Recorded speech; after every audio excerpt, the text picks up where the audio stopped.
दिव्य दृष्टि से घर की पूछा लेना कैसे सीखें। आज की इस वीडियो में मैं आपको सिखाऊंगी, अगर आप भी अपनी दिव्य दृष्टि खोल चुके हैं तो उस दिव्य दृष्टि से कैसे आपको पूछा लेनी चाहिए, और अगर अभी तक आपकी दिव्य दृष्टि नहीं खुली है तो उसको खोलने का मैं उपाय भी आपको बताऊंगी, जो आपको नियम के साथ पूजा में करना है, जिससे जल्दी आपकी दिव्य दृष्टि खुलेगी और फिर आप अपनी दिव्य दृष्टि से अपने घर की पूछा ले सकते हैं, बाहर वाले किसी भी व्यक्ति की पूछा ले सकते हैं। दिव्य दृष्टि से माँ काली कैसे पूछा देती है, जानने से पहले यदि आप महाकाली भगत ज्ञान YouTube चैनल पे नए आए हैं तो जल्दी से सब्सक्राइब कर लें और बेल आइकन को ऑल पर सेट कर लें, ताकि हमारी जो भी न्यू वीडियो आए उसका नोटिफिकेशन सबसे पहले आप सभी भक्तों के पास पहुंचे। अगर ये वीडियो आपको पसंद आए तो प्लीज़ ज़्यादा से ज़्यादा लाइक कर देना, शेयर कर देना। अगर आप सच्चे भक्त हैं मेरी माता काली के तो इस वीडियो में कमेंट करके जय माँ काली जरूर लिख देना। तो वीडियो को शुरू करते हैं और आपको बताते हैं दिव्य दृष्टि से पूछा कैसे ली जाती है।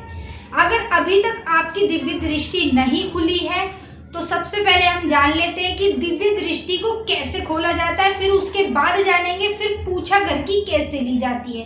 देखिए, दिव्य दृष्टि को खोलने के लिए ना हमें कुछ करने की ज़्यादा ज़रूरत नहीं है।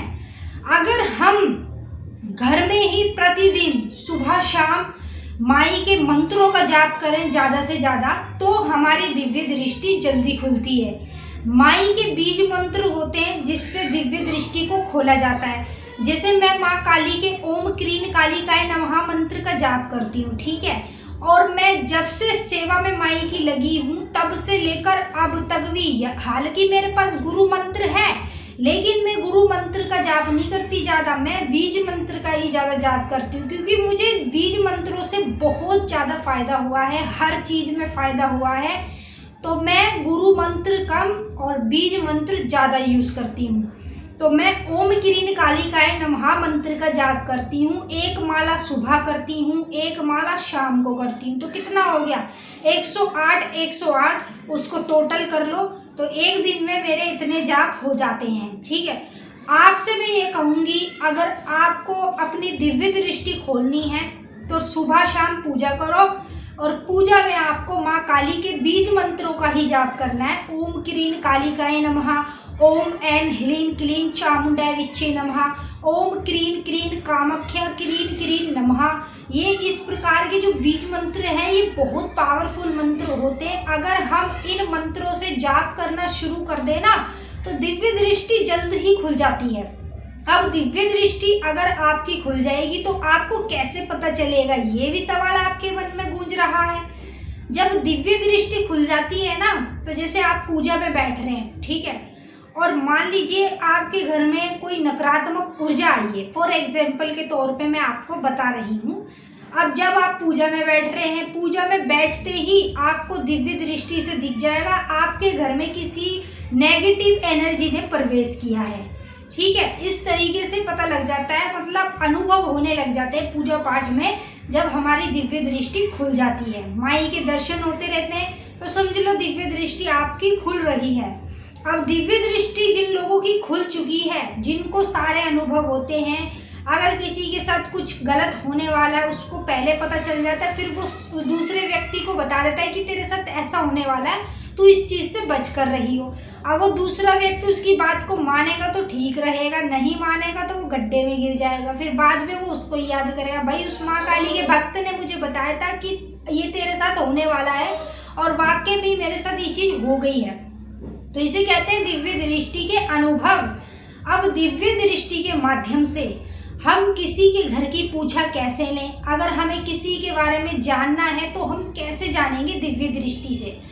देखिए, दिव्य दृष्टि से जानने के लिए आपको ज़्यादा से ज़्यादा क्या करना है, जब भी आप पूजा पाठ करते हैं या फिर किसी भी मंत्र का जाप करते हैं, तो सबसे पहले जिसके घर की आप पूछा ले रहे हैं ना, उसकी जगह का नाम आपको पता होना चाहिए जहाँ पर वो रहता है। जैसे मैं एग्जाम्पल आपको करके बता देती हूँ। जैसे कोई व्यक्ति है, दिल्ली में रहता है, ठीक है, दिल्ली के किस स्थान पर रहता है, जैसे मान लीजिए पहाड़गंज में रहता है।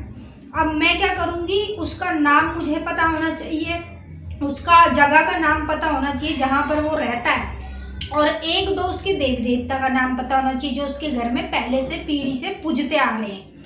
अब मान लीजिए उस व्यक्ति ने मुझे अपना नाम बता दिया, अपनी जगह का नाम भी बता दिया और अपने घर के जो मेन देवी देवता है उनका नाम भी बता दिया। अब मैं क्या करूँगी, अपनी दिव्य दृष्टि से महामाई का ध्यान करूँगी बैठ के। जाप माला को गले में धारण करके रखूँगी ताकि इसकी ऊर्जा है जो मेरे अंदर प्रभाव करे और मुझे सच्ची पूछा दे दे। इसे गले में धारण करके रखूँगी और आंखें बंद करके माँ का ध्यान करते हुए उस व्यक्ति का माँ को पहले नाम बताऊंगी। माँ इस नाम का व्यक्ति है, इस जगह पर ये रहता है, इसके घर में ये देवी देवता पूजते हैं और ये व्यक्ति बहुत परेशान है। इसको ऐसा लगता है जैसे इसके घर में किसी ने तंत्र कर रखा है, काला जादू कर रखा है, जिससे कि इसके घर का हाल बुरा हो रहा है। माँ कृपया करके मेरी दिव्य दृष्टि से आकर मुझे बताएं, क्या इसके घर में किसी ने तंत्र क्रिया की है, क्या काला जादू किया है, क्या इसके घर में किसी ने भक्तावल से कुछ करवा रखा है। ये आपको बोलना है माँ को अपने ध्यान में, अपनी दिव्य दृष्टि से आंखें बंद करके, ठीक है। फिर उसके बाद क्या होगा, जब आप माँ से ये सवाल करेंगे तो एक बार ये सवाल नहीं करना, 2 बार नहीं करना, 3 बार आपको कंटिन्यू इस सवाल को करना है, मन मन में माँ से बोलना है। जैसे 3 बार बोल लोगे, चौथी बारी में माँ आपको इसका रिप्लाई दे देगी। चौथी बारी में आपको माँ बता देगी कि इसके घर में तंत्र हुआ है, किसने किया है, सारी चीज़ें आपको आपकी दिव्य दृष्टि से ही दिखा देगी और माँ आपको बताएगी। तो आपके कानों में हल्की हल्की आवाज़ें माँ की आएगी जो आपको ही सुनाई देगी और दिव्य दृष्टि के साथ साथ आपको दिखाती भी रहेगी कि इस व्यक्ति ने इस पे कर रखा है, ये चीज़ कर रखी है, वो चीज़ें कर रखी, सब कुछ पूरा का पूरा खोल देगी माँ आपके सामने, ठीक है। इस तरीके से दिव्य दृष्टि से पूछा ली जाती है। अगर हमें अपने घर के बारे में जानना है तो भी हम दिव्य दृष्टि से जान सकते हैं। किसी और व्यक्ति के घर के बारे में जानना है, उसके घर की बात भी हम दिव्य दृष्टि के माध्यम से जान सकते हैं। तो ये सबसे बेस्ट तरीका है दिव्य दृष्टि से पूछा लेने का। अगर कभी भी आपको दिव्य दृष्टि से पूछा लेनी है तो आप इसी प्रकार से लेंगे जैसे मैंने आपको इस वीडियो के माध्यम से समझाया है। आई होप आपको इस वीडियो में अच्छे से समझ में आ ही गया होगा। अगर नहीं भी आया है तो भी आप इस वीडियो में कमेंट करके हमसे पूछ सकते हैं और हम आपके सवाल का जवाब देने की अपनी तरफ से पूरी कोशिश करेंगे। और अब हम आपके साथ फिर से मिलते हैं एक नई वीडियो के साथ। सभी भक्तों को जय माँ काली, हर हर महादेव। ये वीडियो पसंद आए तो प्लीज़ लाइक कर देना, ज़्यादा से ज़्यादा शेयर कर देना ताकि आगे और लोगों की भी मदद हो, उनको भी पता चल पाए। और अगर आप हमारे चैनल पर नए आए हैं तो अभी सब्सक्राइब कर लेना। यहाँ पर डेली आपको नया कुछ ना कुछ सीखने को मिलता है। आप भक्ति पूजा पाठ में आगे बढ़ते हैं और भी अनेक चीज़ें आप घर बैठे बैठे बिल्कुल फ्री में हमारे साथ सीखते हैं। मैं वही चीज़ें आपको बताती हूँ जो चीज़ें मेरे अनुभव पर आधारित है, जो मेरे ज्ञान पर आधारित है। सभी भक्तों को जय माई की महारानी आपका कल्याण करे, खुश रहे आप और आपका परिवार।